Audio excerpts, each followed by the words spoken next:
Isaiah chapter 30, verse 1. Woe to the rebellious children, saith the Lord, that take counsel, but not of me, and that cover with a covering, but not of my spirit, that they may add sin to sin. Verse 2.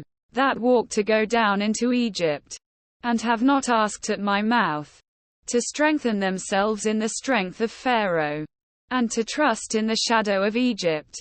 Verse 3. Therefore shall the strength of Pharaoh be your shame, and the trust in the shadow of Egypt your confusion. Verse 4. For his princes were at Zoan, and his ambassadors came to Hanes. Verse 5.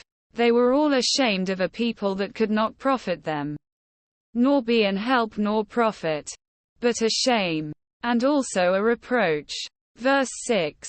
The burden of the beasts of the south, into the land of trouble and anguish, from whence come the young and old lion, the viper and fiery flying serpent. They will carry their riches upon the shoulders of young asses, and their treasures upon the bunches of camels, to a people that shall not profit them.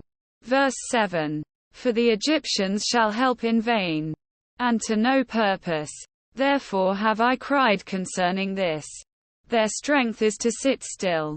Verse 8. Now go, write it before them in a table, and note it in a book, that it may be for the time to come forever and ever. Verse 9. That this is a rebellious people, lying children, children that will not hear the law of the Lord. Verse 10. Which say to the seers, see not, and to the prophets, prophesy not unto us right things. Speak unto us smooth things. Prophesy deceits. Verse 11. Get you out of the way. Turn aside out of the path. Cause the Holy One of Israel to cease from before us.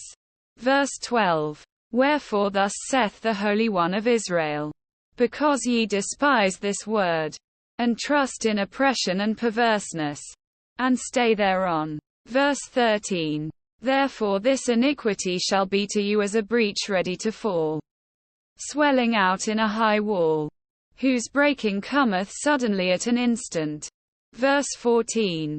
And he shall break it as the breaking of the potter's vessel that is broken in pieces.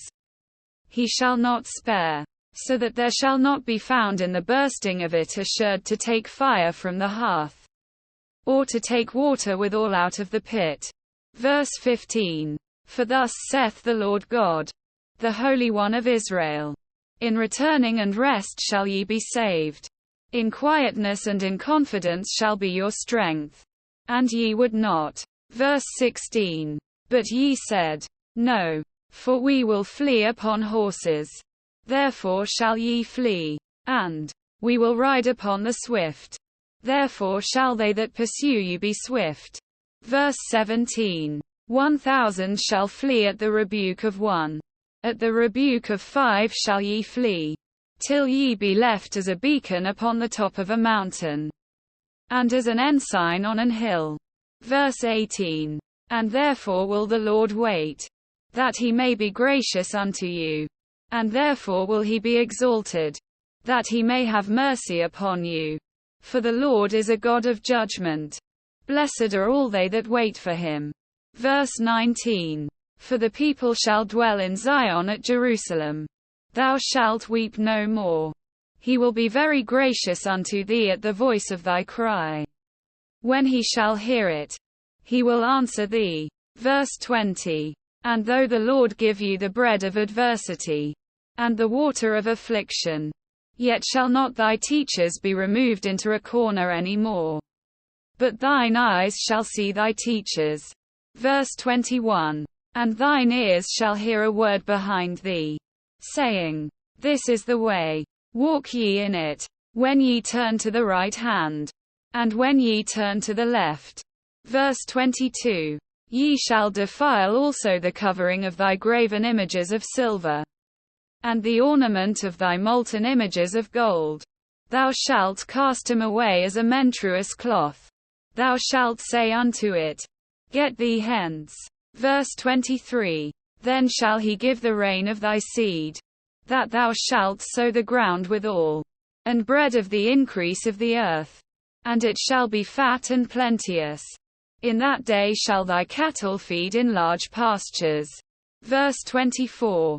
The oxen likewise and the young asses that ear the ground shall eat clean provender, which hath been winnowed with the shovel and with the fan.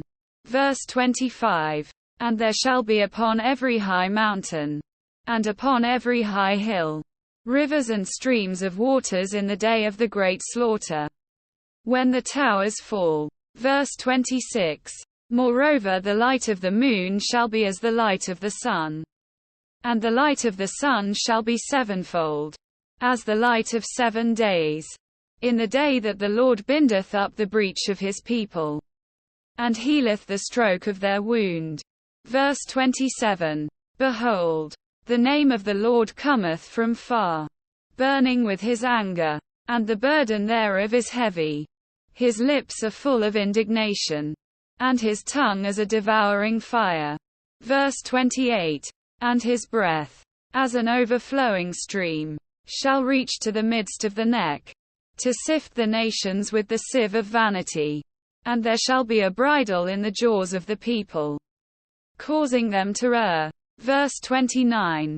Ye shall have a song, as in the night when a holy solemnity is kept, and gladness of heart, as when one goeth with a pipe to come into the mountain of the Lord, to the mighty one of Israel.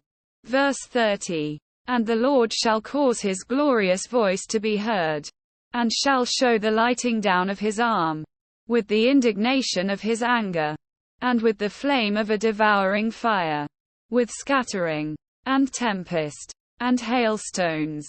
Verse 31. For through the voice of the Lord shall the Assyrian be beaten down, which smote with a rod. Verse 32. And in every place where the grounded staff shall pass, which the Lord shall lay upon him, it shall be with tabrets and harps, and in battles of shaking will he fight with it. Verse 33. For Tophet is ordained of old, yea, for the king it is prepared. He hath made it deep and large. The pile thereof is fire and much wood. The breath of the Lord, like a stream of brimstone, doth kindle it.